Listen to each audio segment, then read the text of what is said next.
अतिथि में और मेहमान में बड़ा अंतर है। ध्यान देना, ए मेरी माँ, साइलेंट मोड में आप बैठिए, हम जो कह रहे हैं उस पर जरा गौर करें भाई लोग। अतिथि में और मेहमान में बड़ा अंतर है। ऐसा नहीं कि वही अतिथि हो गया और वही मेहमान हो गया। तो अतिथि और मेहमान में क्या अंतर है? अतिथि किसे कहते हैं मालूम है? नहीं मालूम? क्यों मेरी माँ, अतिथि किसे कहते हैं मालूम है? नहीं मालूम? शुक्ला जी ने बताया है कि हमें मालूम है, और हमारे दैनिक यजमान आदरणीय शिवेंद्र जी भी कह रहे मालूम है। तो मेहमान और अतिथि का जो अंतर होता है, जो हमारी पर्सनल थिंकिंग है, मैं उस पर आपको अपना स्टेटमेंट दे रहा हूं, जरा गौर करना। मेहमान वो होता है जिसको आप फोन करके बुलाइए, अरे भाई बहुत दिन हो गया हमारे घर आप आए नहीं, जरा एक बार आ जाओ। हाँ, और जब वो आएंगे तब आप उनका स्वागत बड़े हृदय से करेंगे। अरे भाई हमारे ये हैं, हमारे रिश्तेदार, हमारे नातेदार, हमारे बड़े क्लोज फ्रेंड हैं, बड़े बचपन के, जो भी हो, एनीवे मतलब आप उनका हृदय से रिस्पेक्ट करेंगे, स्वागत करेंगे। तो ये तो हो गया मेहमान की कथा। लेकिन अतिथि किसे कहते हैं? ध्यान से सुनना। अतिथि का मतलब ही यही हुआ कि जिसके आने की कोई तिथि ना हो, जिसके आने का कोई डेट ना हो, वो कब हमारे घर में आ जाए, कौन आ जाए, वो अतिथि है। और अगर जब हम उसका सम्मान करते हैं तो अतिथि का सम्मान हमें यहां से नहीं, यहां से करना चाहिए।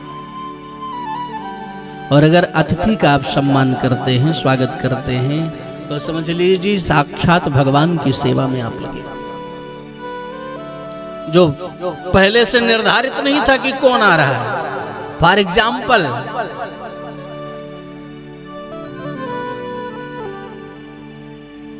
हम लोग करेक्ट, जैसे क्या 1 महीने पहले मालूम था यहाँ कथा होगी? हाँ या ना? जोर से बोलो। नवरात्र तक मालूम था यहाँ कथा होगी, और नवरात्रि के बाद,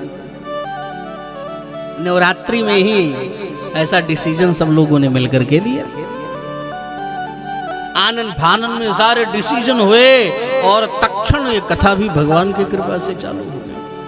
तो ये जो आनंद फानन में जिसकी कोई तिथि नहीं थी, कोई डेट नहीं था, तो उन्हें अतिथि कहते हैं। और जब हमारे घर में कोई अतिथि आ जाए ना, तो बहुत दिल से सम्मान करना चाहिए, और मेहमान का भी सम्मान करना चाहिए। लेकिन मेहमान और अतिथियों को भी अपने तरीके, कभी कभी लोग नाक सिकोड़ने लगते हैं। हाँ या ना? कि अब देखो, अब ये आ गए हैं, देखो कब जाते हैं। तो उसी हिसाब से मेहमान लोगों को और अतिथि लोगों को भी रुकना चाहिए। ऐसा नहीं आप पहुंच गए तो पूरा अधिक मास सब यहीं बिताएंगे। 2 दिन आपको मालपुआ खाने को मिल गया, बोले यहाँ तो अच्छा अच्छा पकवान मिलेगा, अब यहीं रहेंगे। तो भाई, अरे मान लीजिए ग्रामीणांचल है, गांव है नहीं, कस्बा है। लेकिन अगर आप शहरों में चले जाओ, तो अगर 2 BH का फ्लैट है, या 1 BH का है, या 3 BH का है, तो 2 बच्चे हो गए, पति पत्नी हो गए, एक ड्राइंग रूम हो गया, बस हो गया। और कभी कभी तो वहाँ 2 BH के फ्लैट है तो 2 ही रूम है, एक बच्चों का, एक पति पत्नी का। आप बताइए, अगर कोई मेहमान आया और 20 दिन रह गया तो फिर मुश्किल हो जाता है रहना। हाँ या ना? अरे भाई, हर व्यक्ति की अपनी पर्सनल कुछ प्राइवेसियां होती हैं, वो कैसा भी। ऐसा नहीं केवल सदगृहस्थों की ही प्राइवेसी होती है, हर व्यक्ति की प्राइवेसी होती है। चाहे वो एक किसान ही क्यों ना हो, लेकिन उसकी भी अपनी एक पर्सनल प्राइवेसी होती है कि कुछ हमें कैसे रहना, कैसे उठना, कैसे बैठना, कैसे क्या करना। तो इस पर मेहमान लोगों को भी विचार विमर्श करना चाहिए, हाँ या ना। ऐसा हमें ना, हम ऐसा कार्य ही क्यों करें कि हमारे जो मेहमान बनकर गए हैं वो हमारे हमको देखकर नाक से कोड़ने लगे, ये सोचने पर मजबूर हो जाएंगे कब, हाँ या ना। लेकिन गांव के लोग भी बड़े चालाक होते हैं। अगर आप 2, 4, 10 दिन 15, 20 दिन रुक जाते हैं तो वो भी बहुत जो है कई जुगाड़ जानते हैं उनको हटाने के लिए।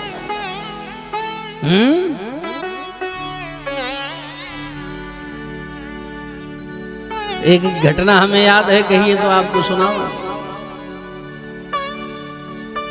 ऐसे एक जगह मेहमान आ गए भैया, अब वो जाने का नाम नहीं ले रहा और पत्नी जी बहुत परेशान हुई। पति जब दोपहर में काम करके आए, बोले महाराज अब इतना काम हमसे बनता नहीं है, ये वहां से आज 1 महीने हो गए गए नहीं यहाँ। क्यों भाई प्रिंस, ये वहां से हो गया 1 महीना गए नहीं यहाँ से।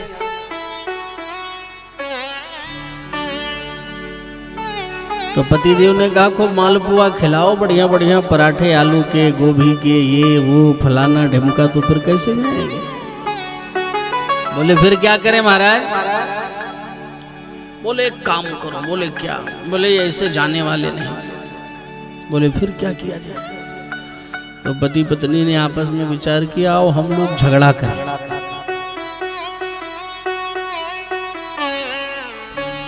अरे रामू के पापा ये क्या कह रहे हो, हमारी आपकी लड़ाई कभी हुई नहीं, आज झगड़ा करेंगे किसी को भेजने के लिए। बोले नहीं नहीं, झगड़ा करोगे तो भेज जाएंगे। अब झगड़ा प्रारंभ हो, पत्नी ने भी चालू किया, अब हमसे इतना काम नहीं होता है, मैं ये काम नहीं कर पाऊंगी, तुम्हें तैयार करूं, तुम्हारे बच्चों को तैयार करूं, इनकी टिफिन उनकी टिफिन, ये करूं वो ये करूं वो करूं, यहाँ जाऊं वहां जाऊं, इसको स्कूल छोड़ू, हमसे ये सब नहीं होता, आप स्वयं करो और स्वयं बनाओ स्वयं खाओ। पति भी जोर से बोलने लगा, अरे चल चल चल, सब मैं कर लूंगा, तू क्या समझती, तू क्या समझ रही है, तू ही करेगी तब होगा। अब इतनी लड़ाई होने लगी महाराज कि पत्नी रोने लगी, भयंकर बढ़ता चला गया। तो पति बीच में उठ करके देखा कि जरा देखूं मेहमान है कि नहीं। मेहमान भी पीछे बैठे बैठे सोच रहे हैं अब खाने पीने को तो कुछ मिलेगा नहीं, क्योंकि आज बनेगा ही नहीं, तो यहाँ रुकना ठीक नहीं है, चलें घर चले। तो अपना बैग संभाला और धीरे से इसी झगड़े में मेहमान घर छोड़ करके चले गए।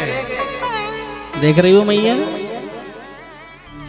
और जब पति ने जाकर के देखा तो लौट कर आया, अरे देवी चुप हो जाओ, गए मेहमान।